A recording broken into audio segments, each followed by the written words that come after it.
LPG vous garantit des résultats corps et visage 100% naturels.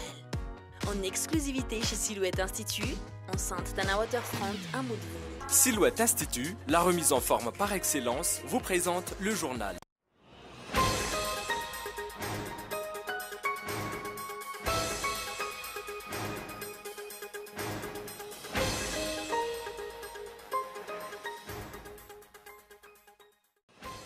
Le président Radon Armapian est menacé d'empêchement. 115 députés ont signé la requête y afférent. L'adoption de la loi sur la protection des droits des consommateurs prévue passer à l'Assemblée nationale ce jour n'a pas eu lieu. Par ailleurs, les autres lois déjà adoptées, entre autres la loi sur la concurrence, n'est pas encore appliquée. Et la canicule en Inde, les températures ont presque atteint 50 degrés dans certaines régions du pays. Plus de 700 personnes ont été tuées.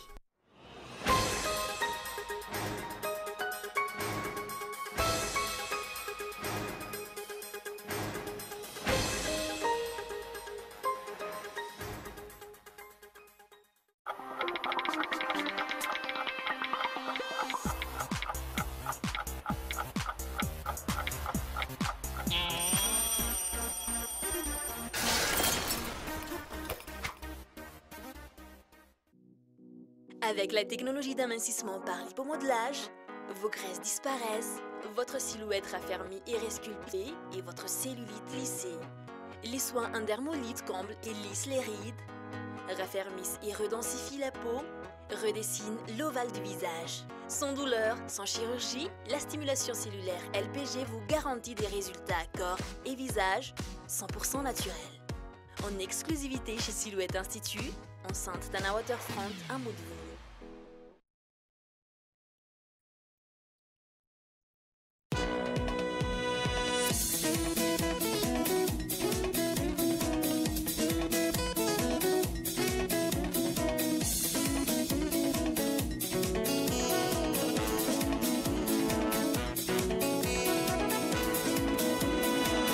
Le carnaval de Madagascar à Antananarivo, les 19, 20 et 21 juin sur l'avenue de l'Indépendance. Le carnaval de Madagascar, Malagasy miarapali.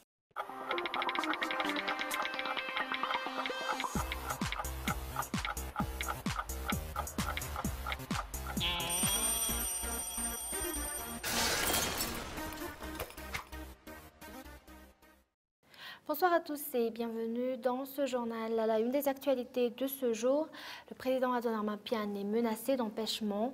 115 députés ont signé la requête y afférent. Quelques parlementaires dissidents de grandes formations politiques s'y opposent et les bruits ont couru à Timazas qu'un décret portant dissolution de l'Assemblée nationale va être signé. Et c'est un reportage de Zoura Koutenjin. Bras de fer entre l'exécutif et les parlementaires. Si l'empêchement du président Radon Armapian n'était qu'une rumeur la semaine dernière, les députés sont passés à l'action. C'est par des cris et applaudissements que les parlementaires ont accueilli la déclaration sur le projet d'empêchement.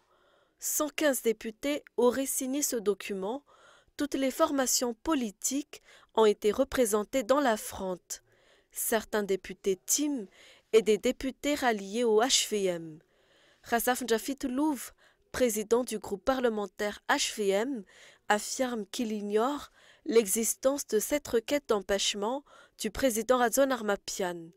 Le député Rangenasoul Nicolas, député dissident du MAPAR et consort, de leur côté, conteste le projet d'empêchement du chef de l'État. C'est le bureau permanent qui devrait être dissous, explique-t-il. D'autre part, des bruits ont couru à Timazas sur un décret portant la dissolution de l'Assemblée nationale. À l'instar de Tink Roberto, de nombreux députés ne craignent pas cette démarche offensive de l'exécutif. Les députés de la formation politique MAPAR déclarent qu'ils figurent parmi les signataires de la motion d'empêchement du président Radon Armapian.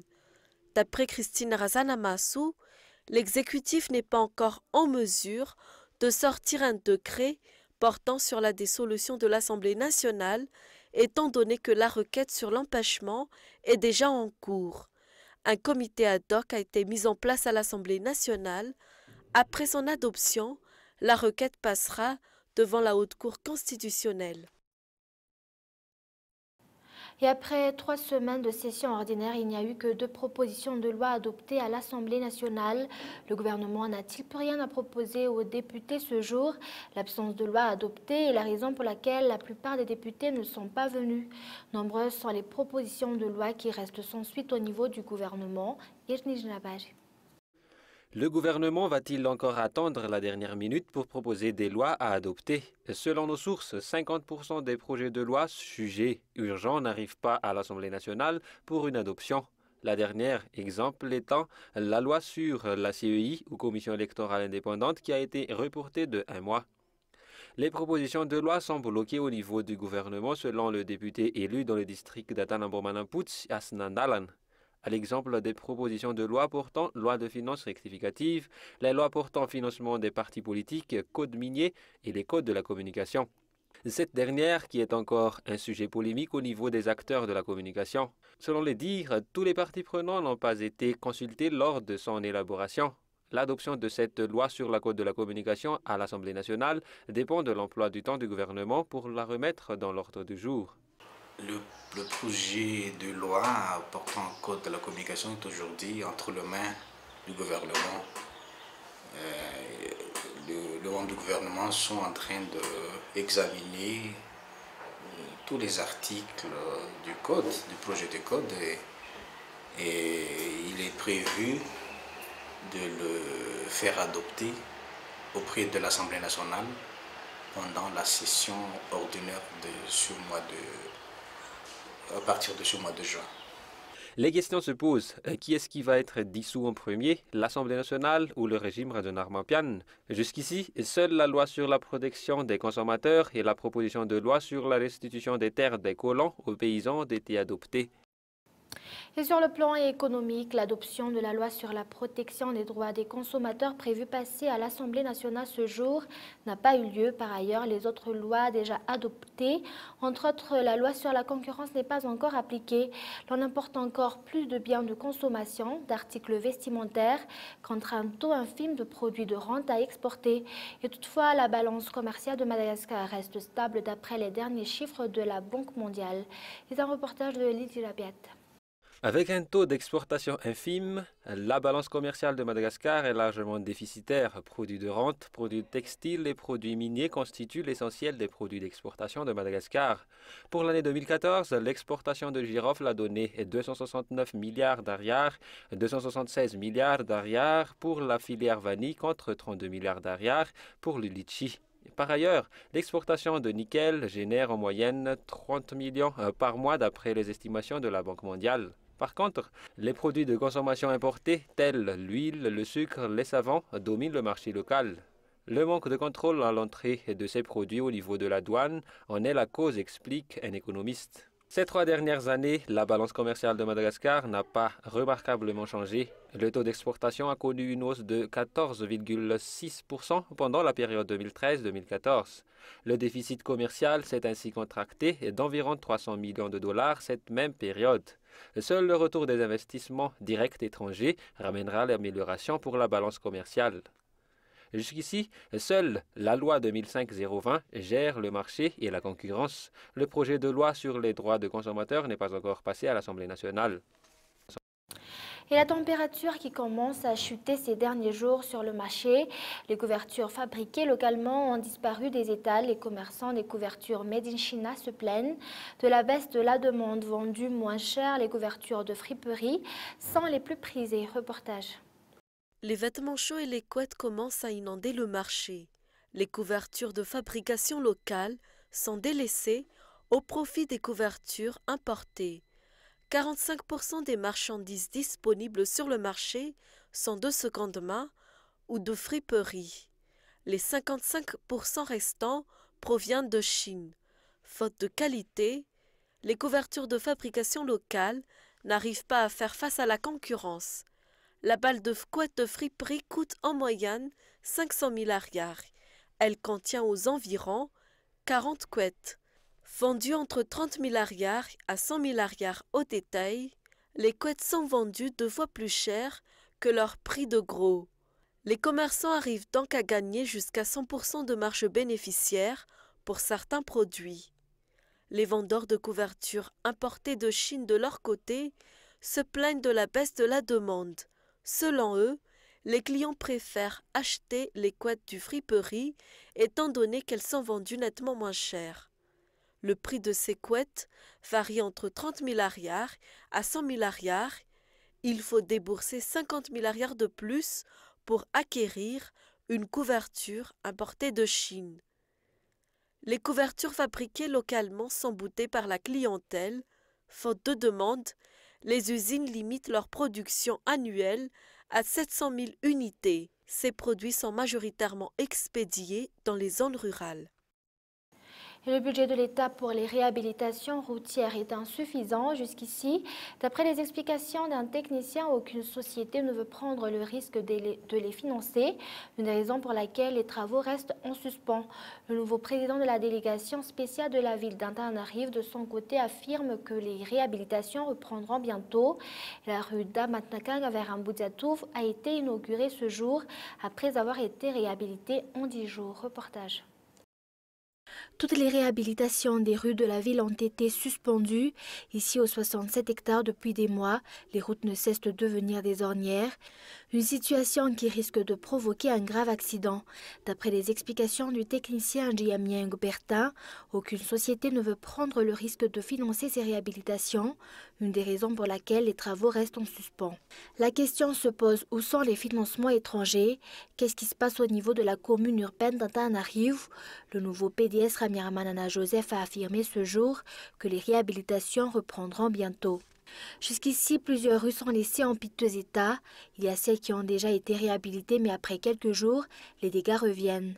Où se situe le problème au niveau du financement ou au niveau de la gestion de la commune? Et concernant les actualités internationales, la canicule en Inde, les températures ont presque atteint 50 degrés dans certaines régions du pays. Plus de 700 personnes ont été tuées. La plupart des victimes sont des personnes âgées. Reportage de France 24. Même en Inde, le soleil a rarement frappé aussi fort. Une vague de chaleur meurtrière s'est abattue sur le pays. La plupart des victimes sont des sans-abri ou des ouvriers trop exposés. Les hôpitaux sont bondés. Les patients souffrent principalement de déshydratation ou de coups de soleil. Mon frère est soigné ici. Il est tombé malade alors qu'il allait au travail et maintenant il est dans un état très grave. Le thermomètre est monté jusqu'à 45 degrés. Jamais je n'ai connu de telle chaleur dans la région. Dimanche, à Allahabad, dans le nord du pays, on enregistrait une température record de presque 48 degrés Celsius. Dans la capitale, New Delhi, il faisait plus de 43 degrés. Certaines régions connaissent une vague de chaleur extrême. Dans l'état du Telangana, on n'avait pas vu de telles températures depuis 10 ans. Les autorités ont déclenché l'alerte rouge dans les régions les plus touchées. Elles recommandent à la population de rester à l'intérieur entre 10 h du matin et 4 h de l'après-midi. La canicule a débuté mi-avril, mais depuis samedi dernier, elle s'est aggravée. Les prochains jours devraient aussi être très chauds. Un répit est espéré en fin de semaine avec l'arrivée de la mousson. Venant de la côte sud, elle devrait apporter un peu de fraîcheur à l'Inde. Et les forces irakiennes ont lancé une opération contre l'organisation de l'État islamique dans la province d'Al-Anbar. Objectif, libérer Ramadi, la capitale de cette province, aux mains des djihadistes depuis le 17 mai. France 24. Prêts à retourner au combat, dans ce camp d'entraînement de Kerbala, ces combattants préparent la contre-offensive sur Ramadi, occupée par l'organisation de l'État islamique. Et c'est à la télévision publique que les autorités annoncent une opération militaire de grande envergure. Selon le Premier ministre irakien, si l'armée a réussi à sécuriser Bagdad, elle devrait en faire autant à Ramadi. Bagdad est aujourd'hui sécurisé. Nous avons repoussé l'organisation de l'État islamique. Il y a 2 mois, l'aéroport de Bagdad était menacé. Aujourd'hui, nous avons repoussé Daesh. Plus au nord, aux portes de Ramadi, la ville de Khalidia est étroitement surveillée par des forces loyales à Bagdad. Des tribus sunnites prêtes à repousser les djihadistes. Grâce à Dieu, on ne quittera jamais le district de Khalidia, bien que nous soyons soumis à la pression et aux attaques de l'organisation criminelle État islamique. L'image d'une armée irakienne combative, bien différente de celle montrée au monde entier la semaine dernière, des militaires fuyant Ramadi avant l'arrivée des djihadistes. À Washington, le ministre américain de la Défense a publiquement critiqué cette débâcle, regrettant, dit-il, le manque de volonté de combattre des soldats irakiens. Une critique peu appréciée par Bagdad. Forcée d'éteindre l'incendie, la Maison-Blanche, par l'intermédiaire du vice-président américain Joe Biden, a salué le courage et le sacrifice de l'armée irakienne. Et voici un rappel des grands points développés dans ce journal. Le président Radon Armapian est menacé d'empêchement. 115 députés ont signé la requête y afférent. Et enfin, la canicule en Inde, les températures ont presque atteint 50 degrés dans certaines régions du pays. Plus de 700 personnes ont été tuées. C'est la fin de ce journal. Merci de l'avoir suivi. Nous vous donnons rendez-vous demain à la même heure. Au revoir et bonne soirée sur Cool TV.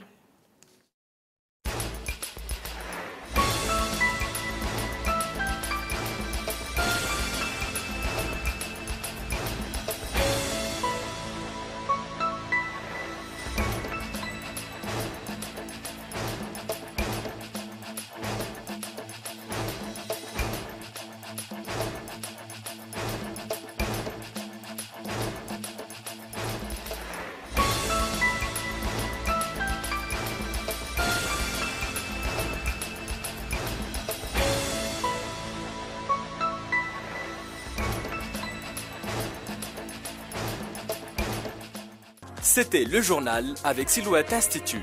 LPG vous garantit des résultats corps et visage 100% naturels. En exclusivité chez Silhouette Institut, enceinte Tana Waterfront, un mot de vous.